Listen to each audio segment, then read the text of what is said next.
9월 13일 하늘에서 내리는 일용할 양식 하나님의 말씀은 출애굽기 34장 1절에서 9절까지 말씀입니다.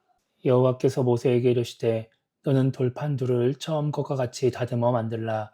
내가 깨뜨린 처음 판에 있던 말을 내가 그 판에 쓰리니 아침까지 준비하고 아침에 시내산에 올라와 산 꼭대기에서 내게 보이되 아무도 너와 함께 오르지 말며 온 산에 아무도 나타나지 못하게 하고 양과 소도 산 앞에서 먹지 못하게 하라. 모세가 돌판 둘을 처음 것과 같이 깎아 만들고 아침에 일찍이 일어나 그 두 돌판을 손에 들고 여호와의 명령대로 시내산에 올라가니 여호와께서 구름 가운데 강림하사 그와 함께 거기 서서 여호와의 이름을 선포하실세. 여호와께서 그의 앞으로 지나시며 선포하시되 여호와라 여호와라 자비롭고 은혜롭고 노하기를 더디하고 인자와 진실이 많은 하나님이라. 인자를 천대까지 베풀며 악과 과실과 죄를 용서하리라. 그러나 벌을 면제하지는 아니하고 아버지의 악행을 자손 3, 4대까지 보응하리라. 모세가 급히 땅에 엎드려 경배하며 이르되 주여 내가 주께 은총을 입었거든 원하건대 주는 우리와 동행하옵소서. 이는 목이 뻣뻣한 백성이니이다. 우리의 악과 죄를 사하시고 우리를 주의 기업으로 삼으소서. 아멘. 오늘 우리가 읽은 말씀은 다시 계명을 주시는 하나님의 모습을 기록하고 있습니다. 1절을 보면 하나님은 모세에게 돌판 두 개를 만들어 오라고 말씀하십니다. 그러면 처음 판에 써 있던 말, 계명을 다시 써주시겠다고 말씀하시죠. 그 돌판을 가지고 아침에 시내산에 올라와라 이렇게 말씀을 하십니다. 모세는 하나님의 명령대로 돌판을 깎아 만들어서 시내산에 올라갑니다. 그리고 하나님은 구름 가운데에 강림하셔서 모세 앞으로 지나가시죠. 그러면서 하나님이 어떤 분이신지 선포를 하십니다. 오늘 말씀을 통해 우리가 생각해 봐야 하는 것은 다시 말씀을 주시는 하나님입니다. 32장에서 이스라엘 백성들은 큰 죄를 짓습니다. 그리고 33장에서 하나님이 함께하지 않으실 것이라고 말씀하시지만 하나님은 결국 마음을 바꾸십니다. 그렇게 마음을 바꾸신 하나님께서 하신 일은 다시 말씀을 주시는 것이었습니다. 다시 말씀을 주신다라고 하는 것은 다시 기회를 주신다는 의미이기도 합니다. 비록 큰 죄를 지었지만, 그래서 말씀을 받을 자격을 잃어버렸지만, 다시 말씀을 주시며 그 말씀대로 살라고, 하나님의 백성답게 살라고 기회를 주시는 것입니다. 그래서 10절부터 26절까지 하나님은 이스라엘 백성들이 지켜야 할 가장 기본적인 것들에 대해 다시 한번 말씀을 하십니다. 우리도 하나님의 말씀을 들으면서 죄를 짓고 하나님 말씀에 불순종할 때가 많이 있습니다.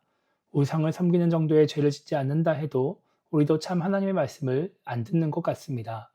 그렇게 말씀을 받을 자격을 잃어버릴 때도 많이 있지만 하나님은 계속해서 우리에게 다시 한번 말씀을 주십니다. 하나님 말씀대로 살아갈 수 있는 기회를 계속해서 우리에게 주시는 것입니다. 그런데 많은 신앙인들이 매번 주어지는 말씀을 통해서 자신들에게 새로운 기회가 주어진다고 생각하지 않습니다.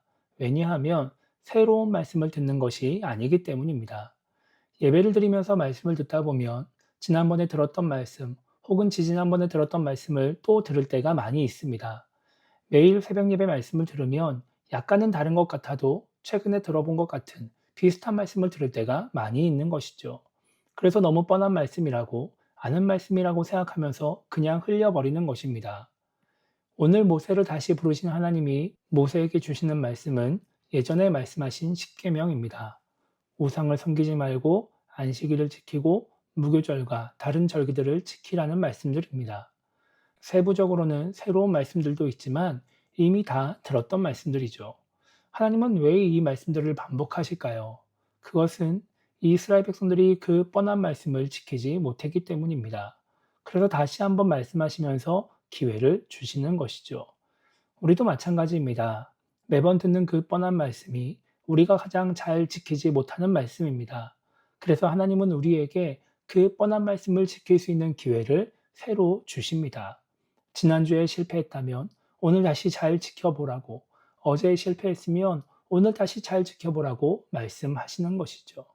그래서 우리는 이 시간이 우리에게 주어진 기회임을 기억하며 다시 하나님의 말씀에 순종하는 신앙인이 되려고 해야 합니다.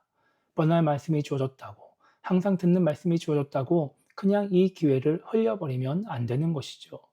그렇게 그 기회를 붙잡고 다시 하나님 말씀에 순종하는 신앙인이 될 때 우리는 하나님께 인정받고 하나님이 주시는 은혜를 누리게 될 것입니다. 그래서 오늘 하루를 시작하며 우리가 이렇게 기도했으면 좋겠습니다. 매일 말씀을 듣는 이 시간이 나에게 주어진 기회임을 기억할 수 있게 달라고 기도했으면 좋겠고요. 그 말씀에 순종하지 못한다 할지라도 포기하지 않고 다시 주시는 그 기회를 붙잡아 순종하려고 애쓰는 신앙인이 되게 달라고 기도하며 오늘 하루를 시작했으면 좋겠습니다. 그렇게 하나님이 주신 기회를 잘 붙잡아서 말씀에 순종함으로 말미암아 하나님 은혜 가운데 살아가는 우리 모두가 되기를 주님의 이름으로 축복합니다.